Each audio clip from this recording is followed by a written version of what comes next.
My daughter-in-law just destroyed 6 months of my life in 30 seconds. I'm a cancer survivor. Finished my final chemo treatment 3 weeks ago. Spent those 6 months crafting a family ring during treatments.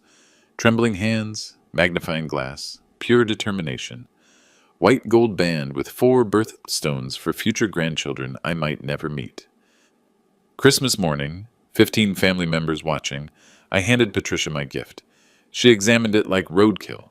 Then came the words that changed everything. This infected amateur work belongs in a dumpster, Samuel. Maybe focus on not dying before making jewelry. Dead silence. My son David went pale. My sister Martha gasped, but I stayed ice cold. Set down my coffee, reached for my phone. Because Patricia had no idea. I'd been anonymously funding her medical school for 4 years. $280,000. Time to collect. Let me paint you the full picture of how cruel this really was. March 15th, 2024. That's when Dr. Rebecca Thompson at Swedish Medical Center told me I had stage 3 lymphoma. 68% survival rate, she said. 18 months of treatment ahead. I'm 59 years old. Lost my wife Margaret 3 years ago to the same disease. Suddenly I'm staring down the same path. But here's what kept me going during those brutal chemo sessions. Creating something lasting. A family legacy. That ring wasn't just jewelry. It was my promise that love survives, even when we don't. Every Tuesday and Friday for 6 months, I'd drag myself to treatment. Port in my chest, poison pumping through my veins. Then I'd come home and work on that ring for hours. Had to modify all my jewelry tools. Hands shake when you're on chemo. Did you know that? Bought a special magnifying lamp for $400. Weighted handle files so I could grip them. Some days I could only work 15 minutes before the tremors got too bad. The birthstones cost me $1,360 total. Ruby, for July. That's when David was born. Emerald for May, Patricia's birthday, though she never appreciated the gesture. Sapphire for September. Diamond for December. Each stone representing a grandchild I prayed I'd live to see. The engraving nearly broke me. Had to etch the inside band with our family motto, Love Endures. Took me 3 weeks just to get those 8 letters right. My jeweler buddy Frank said it was museum-quality work. Christmas Eve, I wrapped that ring in a custom box I'd made from walnut wood. Same wood from the tree Margaret and I planted when David was born. Even made the little satin cushion inside. Christmas morning arrives. Patricia shows up in her new BMW, the one David bought her with his promotion money. She's wearing a $1,500 Tiffany necklace, designer everything. Hair done at that fancy salon downtown. I'm sitting there in my old cardigan with the burn holes from radiation treatments. Medical bracelet still on my wrist, the one that says lymphoma patient, chemotherapy. Family starts opening gifts. Patricia gets David a Rolex, expensive wine for my sister Martha, gift cards for everyone else. Cold, calculated, no thought behind any of it. Then comes my turn to give gifts. I hand Patricia the walnut box. My hands are still shaking a little. They probably always will. I made this for you, I said quietly. For our family's future. She takes the box, like it might contaminate her manicure. Opens it slowly. The ring catches the Christmas tree lights, all 4 stones sparkling like tiny stars. For maybe 3 seconds, I thought I saw something soften in her face. Maybe appreciation. Maybe understanding of what this meant. I was wrong. She held it up between 2 fingers like it was a dead mouse. Really, Samuel? This is what you've been working on? It looks like something from a gas station jewelry counter. My heart sank, but I tried to explain. Patricia, I spent 6 months. She cut me off with a laugh. Not a gentle laugh, a mean one. 6 months? On this? Oh, honey, you could have just gone to Kay Jewelers and saved yourself the embarrassment. The room temperature dropped 10 degrees. David shifted uncomfortably.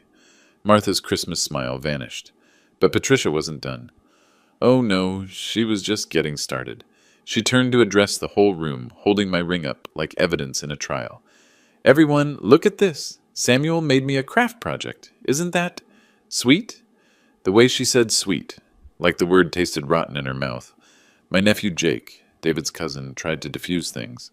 Actually, Patricia, that looks really well made. The stones are... Jake, please, I know quality when I see it. This amateur work belongs in a church craft fair, not on someone's finger. And that's when she crossed the line that you don't cross with a cancer patient. She looked directly at me, this dying old man who'd poured his heart into her gift and delivered the blow that changed everything. Samuel, maybe you should focus on not dying before you take up new hobbies. This infected-looking amateur work is exactly why Margaret probably died miserable. She had to watch you fail at everything too. The silence that followed could have shattered glass. My sister Martha went white as paper. David's face turned 3 shades of red. Even Patricia's own mother, visiting from Portland, looked mortified. But me? I felt something I hadn't felt in months of treatment. Clarity. Pure, cold clarity. Patricia had just made the biggest mistake of her entitled little life. Because what she didn't know, what nobody in that room knew, was that I wasn't just some dying old man making amateur jewelry. I was the Miller Foundation, the anonymous benefactor who'd been paying every single penny of her medical school tuition for the past 4 years. And she was about to find out what happens when you bite the hand that literally feeds you. You think that was bad? Patricia was just warming up. See, when someone shows you their true character, believe them the first time. But Patricia wanted to make absolutely sure everyone in that room understood exactly who she was. After her comment about Margaret dying miserable, the room stayed frozen. 15 people holding their breath, waiting to see what happened next. David finally found his voice. Patricia, that was completely out of line. Dad spent months. David, stop. Patricia held up her hand like she was directing traffic. Your father needs to hear this. We all need to stop enabling his delusions. Delusions. That's what she called 6 months of fighting cancer while creating something beautiful. She stood up from the couch, still holding my ring between 2 fingers like contaminated waste. Started pacing around the living room like she was giving a lecture. Samuel, I'm going to be a doctor. Do you understand what that means? I deal with reality. Facts. Evidence-based medicine. She gestured at my ring with disgust. This isn't reality. This is a sick man's fantasy project. Look at yourself. You can barely hold a coffee cup steady, but somehow you think you can make jewelry? My medical bracelet caught the light as I reached for my water glass. The tremor in my hands was slight, but visible. Patricia noticed. See? That's what I'm talking about. Those shaking hands probably couldn't even thread a needle properly. How am I supposed to wear something made by someone who can't control their own motor functions? Martha couldn't stay quiet anymore. Patricia, he has cancer. Those are side effects from... Exactly my point! Patricia's voice got louder, more animated. She was enjoying this. He's dying. His brain probably isn't even working right anymore. Chemo fog, they call it. And instead of accepting reality and spending his remaining time doing something meaningful, he's playing arts and crafts. She walked over to the mantel where Margaret's picture sat. My wife's gentle smile looking down at this nightmare. You know what's really sad? Margaret was probably relieved when the cancer finally took her. At least she didn't have to watch Samuel embarrass the family anymore with his amateur hour projects. That did it. David shot up from his chair. That's enough. You don't get to talk about my mother like... Your mother was married to a failure, David. Look around this house. Look at your father, 60 years old, and what does he have to show for it? A mortgage he'll never pay off, and jewelry that looks like it came from a gumball machine. She turned back to me, eyes cold as January. Samuel, you're dying. We all know it. The statistics for your type of cancer at your age aren't good. Instead of wasting everyone's time with these pathetic attempts at relevance, why don't you do something useful? Like figure out how to not be a financial burden on David when the medical bills get worse. Financial burden. If she only knew. Patricia wasn't finished destroying me yet. She walked back to where I sat and crouched down, getting eye level with me. Lowered her voice to a fake sympathetic whisper that everyone could hear. Honey, I know this is hard. I know you're scared, but making ugly jewelry isn't going to make you live longer. It's not going to bring Margaret back. It's just embarrassing. For all of us. She stood up, brushed imaginary dust off her designer dress. I mean, what's next? Are you going to start painting, pottery class, maybe a macrame? She laughed at her own joke. At some point, we have to accept that not everyone is artistic. Some people are just basic. Basic. 47 years as a master jeweler, and she called me basic. But she saved the worst for last. Patricia walked over to the Christmas tree and held my ring up to the light, making a big show of examining it. You know what this reminds me of? Those sad crafts they make in nursing homes. When people with dementia try to stay busy, it's the same quality level, the same desperation. She looked around the room, making sure she had everyone's attention. I actually feel bad throwing this away. It seems cruel to trash someone's final attempt at relevance, but I can't exactly wear it either. People would think David married beneath his station. Beneath his station. Coming from a woman whose entire education I'd been secretly funding. Martha stood up, shaking with rage. Patricia, you are the cruelest person I have ever. Martha, please. We're all thinking it. I'm just honest enough to say it out loud. Samuel is dying, and instead of facing that reality with dignity, he's clinging to these little projects like they matter. She walked back to me one final time. Samuel, I'm going to be a doctor. I save lives. That's meaningful work. This, she dangled my ring in front of my face. This is what people do when they've given up on actually mattering. The room was dead silent, except for the Christmas music playing softly in the background. Silent night. How perfectly appropriate. Patricia dropped my ring into her purse like it was evidence she needed to dispose of later. I'll find somewhere appropriate to donate this. Maybe a children's hospital. They appreciate handmade things there. That's when I reached for my phone, because Patricia had just sealed her fate with those words about saving lives and meaningful work. Time to show her what meaningful really looked like. My phone felt steady in my hands for the first time in months. Funny how clarity works. 6 months of chemo treatments, hands shaking from medication, barely able to hold my coffee cup some mornings. But right now, rock solid. I opened my banking app while Patricia continued her victory lap around the living room. She was telling David's cousin about managing expectations with elderly relatives and the importance of honest feedback. The Miller Foundation account loaded on my screen. Current balance, $283,412.67. 4 years of deposits, $70,000 per year, paid quarterly. Every tuition bill, every fee, every textbook allowance for Patricia's medical school education at University of Washington. She had no idea. Let me tell you how this started. December 2020. David called me, voice shaking. Patricia had gotten accepted to medical school but couldn't afford it. Student loans would bury them for decades. They'd have to postpone the wedding, maybe kids, everything. Dad, I don't know what to do. She's brilliant, but we just can't swing the numbers. That night I sat in Margaret's old chair, the one where she used to grade her students' papers, and made a decision. I'd incorporate the Miller Foundation, anonymous educational charity, just me, a lawyer, and a bank account. First payment went out January 15th, 2021. $70,000 to cover Patricia's full first-year tuition, books, and living expenses. No loans required. Patricia thought she'd won some mysterious scholarship, called it a merit-based anonymous donor program for exceptional students. She'd actually put it on her social media, bragging about being chosen by some wealthy benefactor who recognized her potential. The irony was delicious even then. Year 2, same thing, $70,000 paid in quarterly installments. Patricia's posts got more elaborate. She was blessed to have this angel investor supporting her future in medicine. Year 3 brought complications.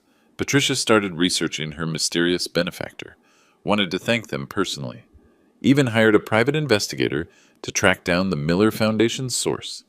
I had my lawyer create a shell corporation in Delaware, buried the paper trail under 3 layers of legal entities. Patricia's investigator hit dead ends every time. Meanwhile, she kept spending. Designer study materials, premium MCAT prep courses, that $1,500 stethoscope she just had to have, all covered by her scholarship. This year, year 4, I'd already paid the fall semester. $70,000 transferred in August. Spring tuition was due January 15th. Another $35,000 ready to go. Patricia had 8 months left until graduation. 8 months until she'd become Dr. Patricia Wilson and start her residency at Seattle Children's Hospital. 8 months of debt-free medical education, all thanks to the dying old man she'd just destroyed in front of his entire family. I scrolled through the Foundation's payment history, every transaction documented, every receipt saved. 4 years of meticulous record-keeping. David noticed me on my phone. Dad, you okay? You look...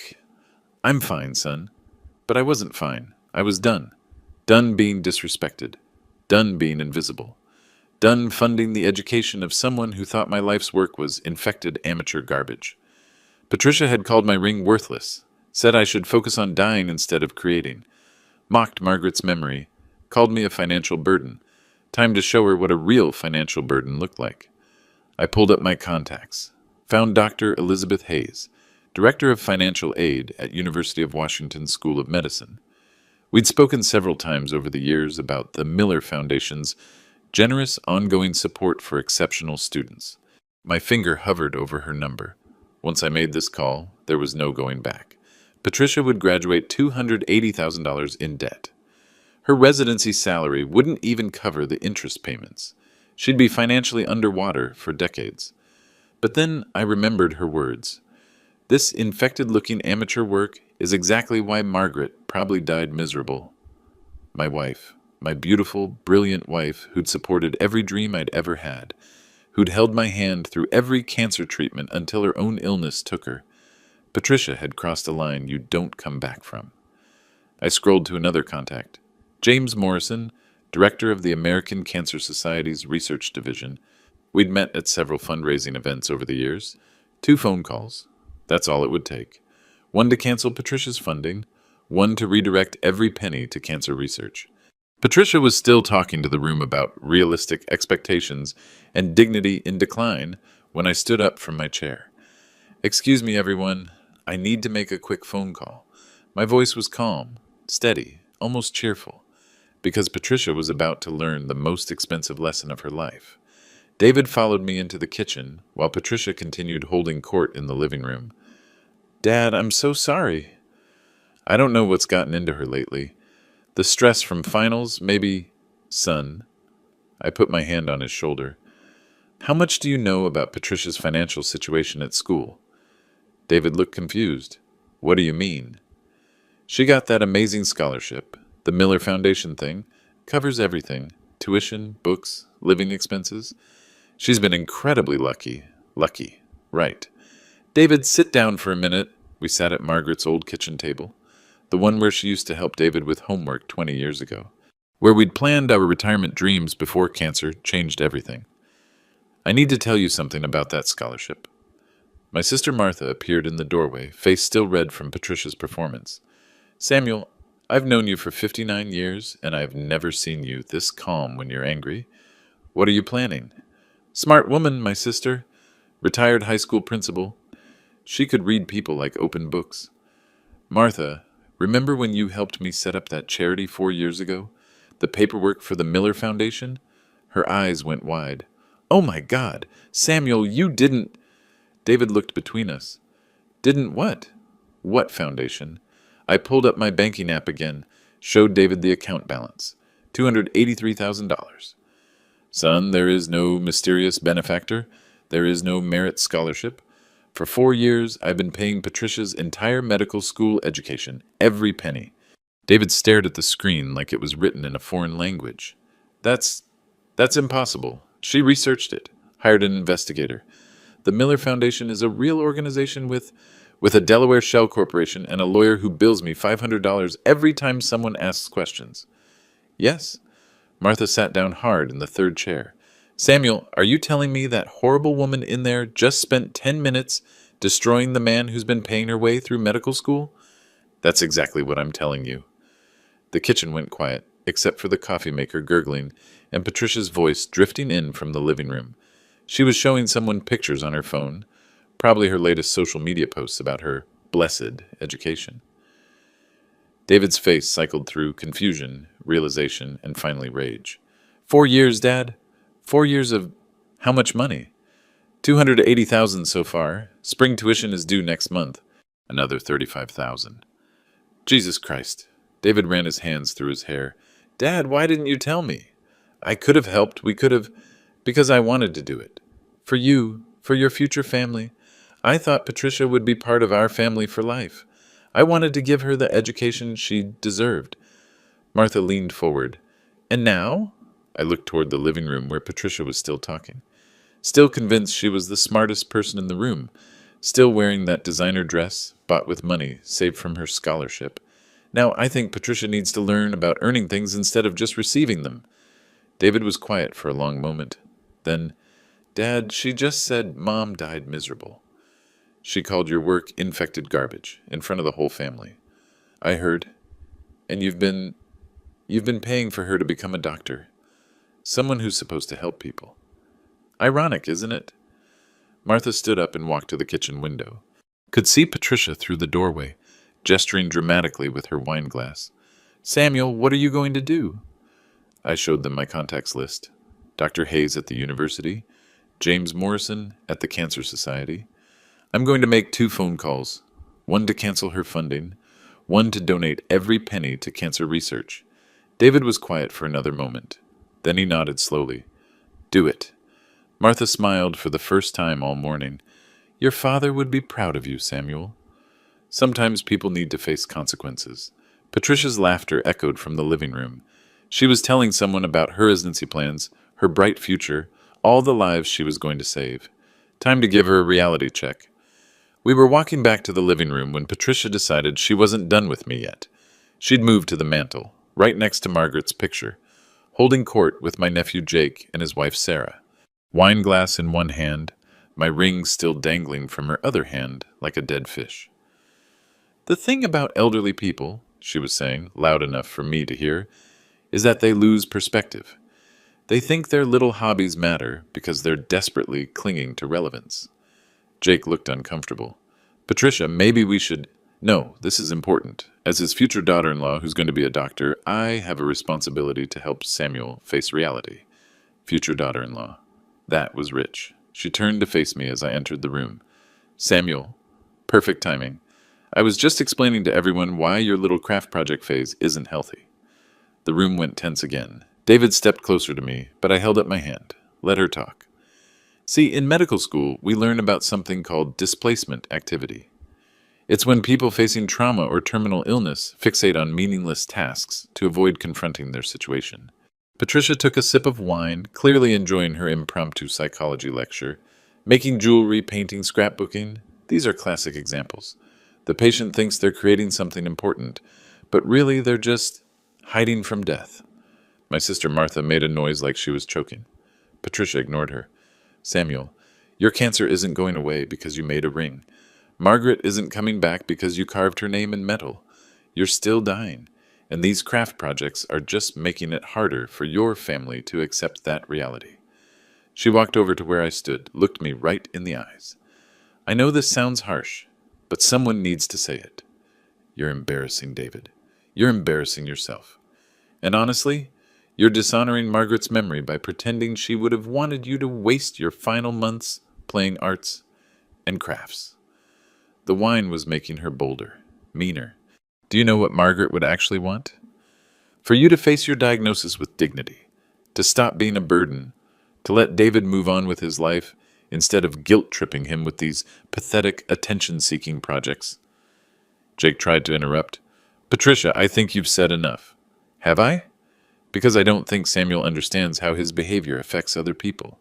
David comes home stressed every day, worried about his father's delusions, worried about the medical bills that are coming, worried about inheriting this mortgage when Samuel dies.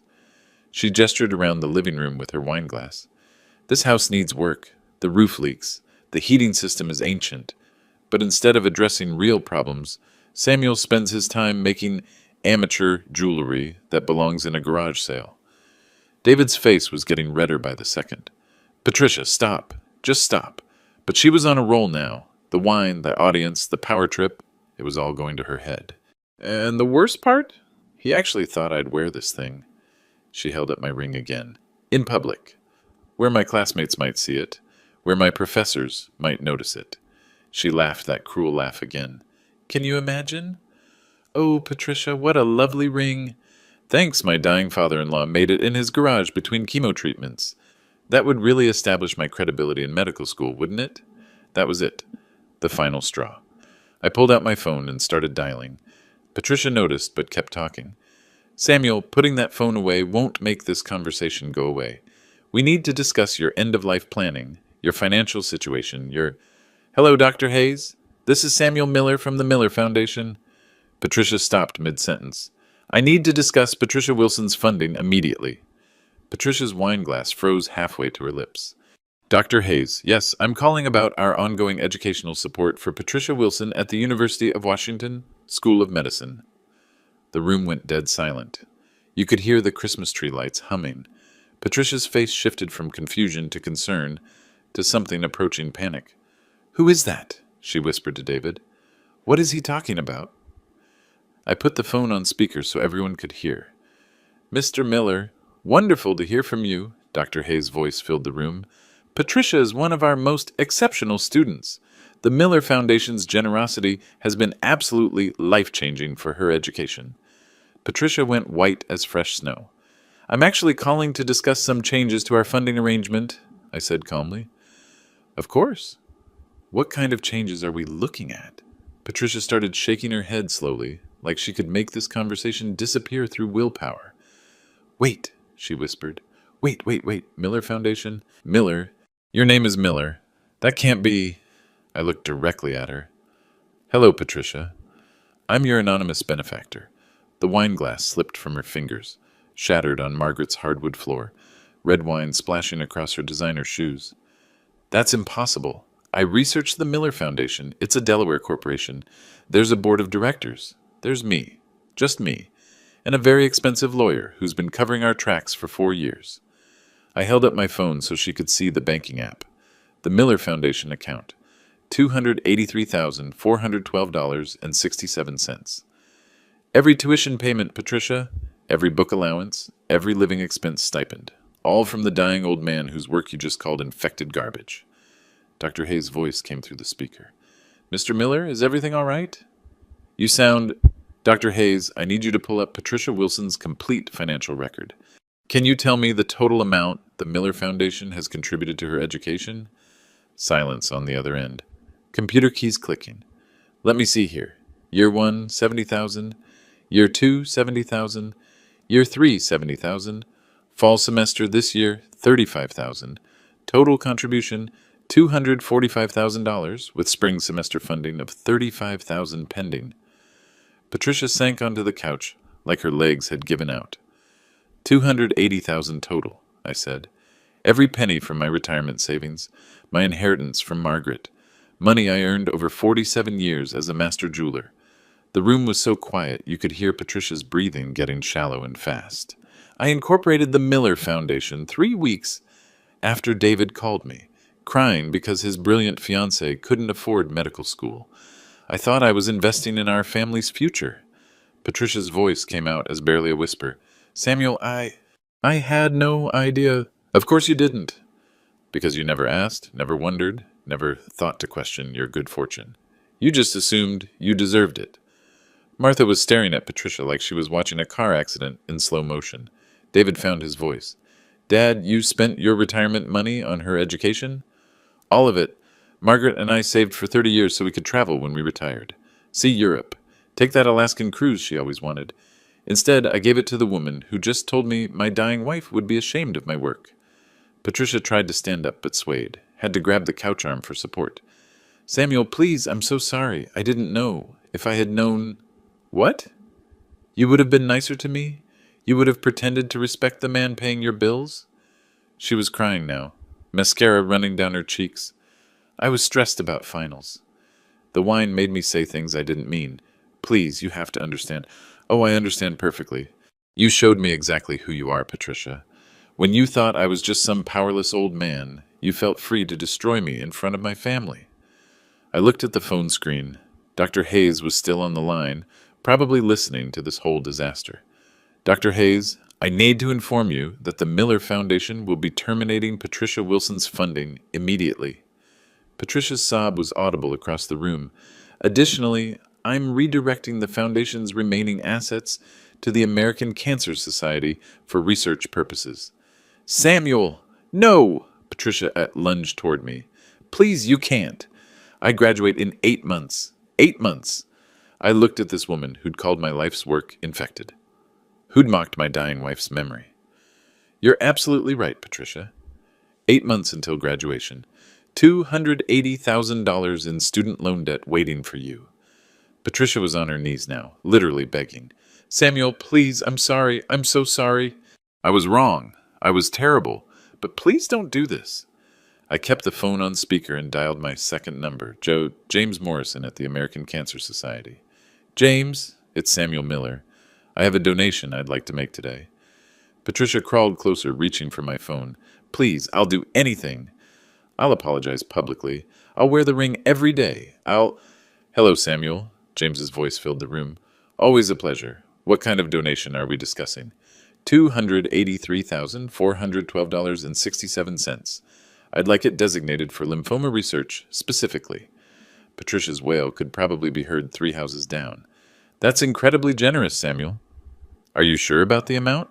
Completely sure. It's money that was going towards someone's medical education, but I've decided cancer research is a better investment. I opened my banking app while everyone watched.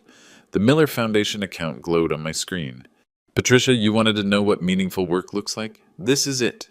Every dollar I spent on your education is going to help save lives. Real lives. Not the fantasy lives you talk about saving while you mock dying patients. My finger hovered over the transfer button. Patricia was hyperventilating. My loans, the interest rates, I'll never be able to pay them back on a resident's salary. You're destroying my entire future. I'm returning your future to you, the one you would have had if you'd never met my family. Congratulations on your independence. I pressed transfer. The screen showed transfer successful. $283,412.67 sent to American Cancer Society. Account number 4471892. Done. Patricia collapsed completely, sobbing into Margaret's Persian rug. James Morrison's voice came through the speaker. Samuel, this is extraordinary. This funding could help advance several promising treatment protocols. You're literally helping save lives. That's the idea, James. We'll make sure this donation's used exactly as you specified. Lymphoma research. Lives like yours, Samuel. I hung up and looked down at Patricia, who was still crumpled on the floor. Get up. She looked up at me with mascara-streaked cheeks. I said, get up. She struggled to her feet, shaking. Patricia, you asked me to focus on not dying instead of making jewelry. Well, congratulations. I just focused on not dying by funding the research that might save the next person like me. David stepped forward. Dad, that was your entire retirement. That was my choice to make, son, just like it was my choice to spend it on someone who I thought would be part of our family. I turned back to Patricia. You called my work infected amateur garbage. You said Margaret died miserable watching me fail at everything. You called me a burden on David. Each word hit her like a physical blow. So let me give you a reality check, Dr. Wilson. You're about to graduate with $280,000 in debt. At current interest rates, that's roughly $3,000 a month in loan payments. Your residency salary will be about $4,000 a month. The math was sinking in. Her face went from red to green. That leaves you $1,000 a month to live on for the next 25 years, unless you find a very generous benefactor. I picked up her purse from the coffee table and pulled out my ring, the one she'd called infected garbage. This ring you threw away? I had it appraised last week. $2,800. That's about 1 month of your loan payments. I walked to the mantel and placed the ring next to Margaret's picture.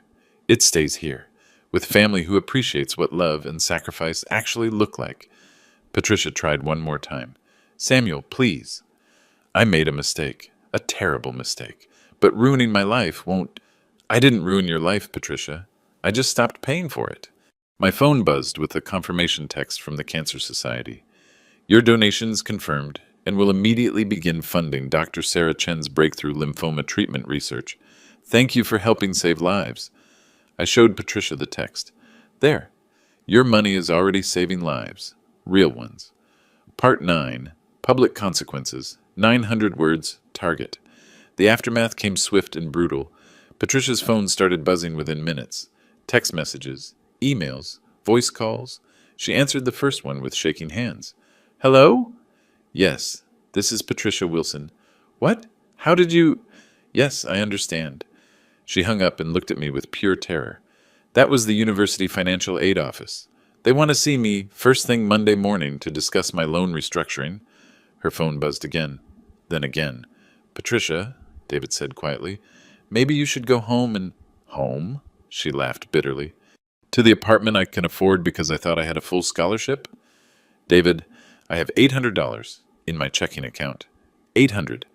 That's supposed to last me until my residency starts. The phone kept buzzing. She answered another call. Dr. Peterson? From Student Services? Yes, I received the email. Monday at 9 a.m., I understand.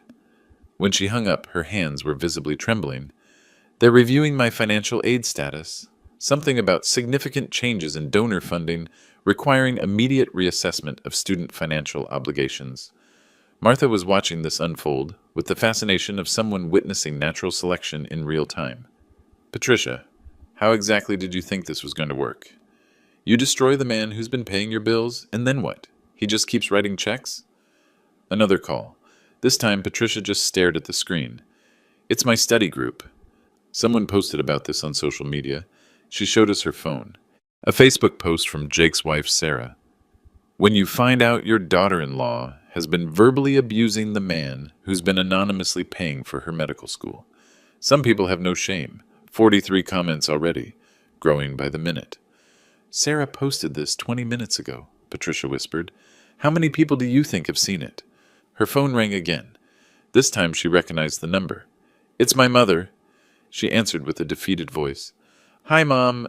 Yes, I saw Sarah's post. No, it's not exaggerated. Yes, he really was paying my tuition. No, I had no idea. The conversation continued for 5 minutes. We could hear her mother's voice getting louder through the speaker. Words like ungrateful and disgusting and how could you? When Patricia hung up, she looked broken. My mother wants me to drive home to Portland tonight. She's never been so ashamed of me in her life. David finally spoke. Patricia, I think you should pack a bag. What? I think you should go stay with your mother for a while. Figure out your next steps. Patricia stared at him. David, you're my husband.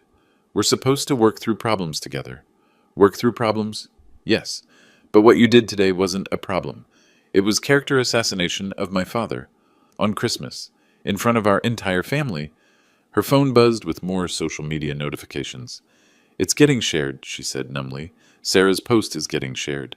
She scrolled through the comments. Read a few out loud. This is why entitled people never appreciate what they have. Hope she enjoys paying back that $250,000 in student loans. Old man's revenge level. Nuclear. One comment made her face go white. Patricia Wilson, University of Washington medical student. Screenshot for posterity. They're using my full name, my school. This is going to follow me forever. Another call. This time she just let it ring. That's Dr. Matthews from my residency program, the pediatrics director at Seattle Children's Hospital. The phone stopped ringing, then immediately started again. He's calling back. She looked at David with desperate eyes. What if this affects my residency? What if they rescind my position?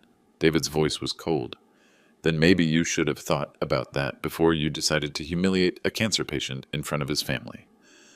Martha leaned forward. Patricia, let me explain something to you about consequences. You spent 10 minutes showing everyone in this room exactly who you are when you think nobody important is watching. Now, everyone important is watching. Patricia's phone rang again, a number she didn't recognize. Hello? Who is this? A reporter? From the Seattle Times? How did you get my number? She hung up immediately, but the phone started ringing again.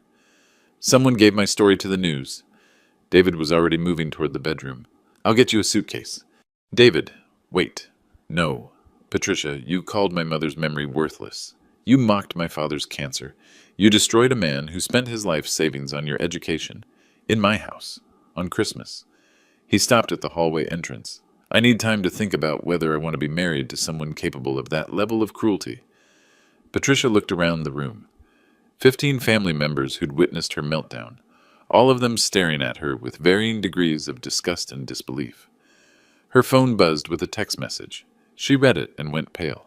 It's from my classmate, Michelle. The story is on Reddit now. Something called Pro Revenge. 12,000 upvotes already. She looked at me with the expression of someone watching their life collapse in real time. Samuel, I'm begging you. Is there any way to undo this? Any way to fix what I've done? I thought about Margaret, about the 6 months of chemotherapy, about the ring I'd crafted with love, while my hands shook from medication. Patricia, some things can't be fixed. Some words can't be taken back. Some damage is permanent. I walked to the window and looked out at the December snow. You wanted me to face reality? Here's yours. You're about to learn what life costs without someone else paying for it. 3 months later, the final results were in. I'm sitting in Dr. Thompson's office at Swedish Medical Center, looking at test results I never thought I'd see. The words complete remission are highlighted in yellow on the lab report. Samuel, your lymphoma is completely undetectable. The treatment worked better than we hoped. Turns out focusing on not dying was excellent advice. Just not the way Patricia intended it. My phone buzzes with a text from James Morrison at the American Cancer Society. Your donation helped fund Dr. Chen's breakthrough protocol. The treatment that saved your life is now saving others. 14 patients in remission so far. 14 lives. That's what Patricia's education money became. 14 people who get to see their families again. Meanwhile, Patricia's life took a different trajectory. She dropped out of medical school in February. The financial pressure was too much. Even with the maximum student loans, she couldn't cover living expenses on top of her reinstated tuition debt. Last I heard, she was working at a medical supply company in Portland, still living with her mother. The divorce papers came through last month. David moved back home with me temporarily. He's been different since Christmas, quieter, more thoughtful. We've been working on the house together, fixing that roof Patricia mentioned, upgrading the heating system. Dad, he said last week while we were replacing gutters, I owe you an apology. For what? For not seeing who she really was, for letting her treat you that way for so long. I handed him another screw. Son, sometimes people show you their true character when they think it doesn't matter. Patricia thought I was powerless, so she felt safe being cruel. But you weren't powerless. No, I wasn't. The ring sits on the mantel now, next to Margaret's picture. Sometimes I catch David looking at it, turning it over in his hands. You know what's funny? He said yesterday.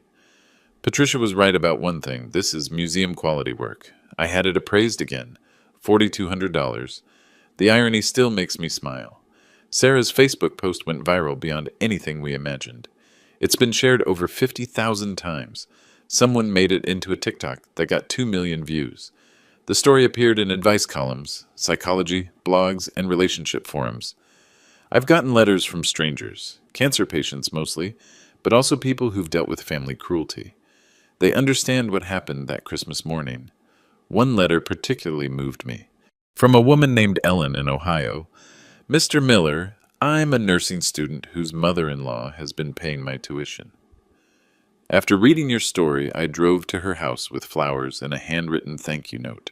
We cried together. Your story reminded me that generosity deserves gratitude, not entitlement.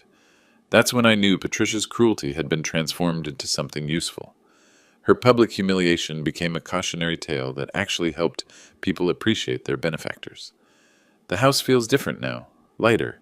We have family dinners again. Martha comes over every Sunday. Jake and Sarah visit regularly. Even some of Margaret's old friends have started stopping by. No one mentions Patricia anymore. She's become a story we tell about recognizing true character, about consequences matching actions, about the difference between earned and given. I've started taking jewelry making classes at the community college. Teaching, actually. Turns out there's demand for someone who can show proper technique to people with hand tremors, other cancer patients, folks with Parkinson's, elderly students whose grip isn't what it used to be. My first class had 12 students. Word spread about the guy from the viral story who makes jewelry despite shaky hands. Now I have a waiting list. Last month, one of my students, a grandmother named Rose who's fighting breast cancer, finished her first project, a simple silver bracelet for her daughter. Professor Miller, she said, holding it up with pride, do you think this looks amateur? I examined her work. Clean solder joints, smooth finish, perfect proportions.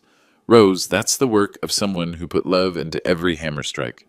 That's not amateur anything. She cried right there in the workshop. That's what Patricia never understood. The value isn't in the perfection of the technique. It's in the intention behind the work, the love that goes into every detail, the hope that your creation will outlast your time on earth. My ring, the one Patricia called infected garbage, now represents something different. It's become a symbol of dignified boundaries, of consequences fairly applied, of love that doesn't enable cruelty. David's dating someone new now. Emily, a nurse from the oncology ward where I received treatment. She understands the value of caregiving, of patience with people who are suffering. When I showed her the ring, she held it carefully and asked about each birthstone's meaning. This is incredible craftsmanship, Mr. Miller. The person who receives this will treasure it forever. That's the difference between someone who appreciates gifts and someone who expects them. Margaret's picture still watches over everything from the mantel.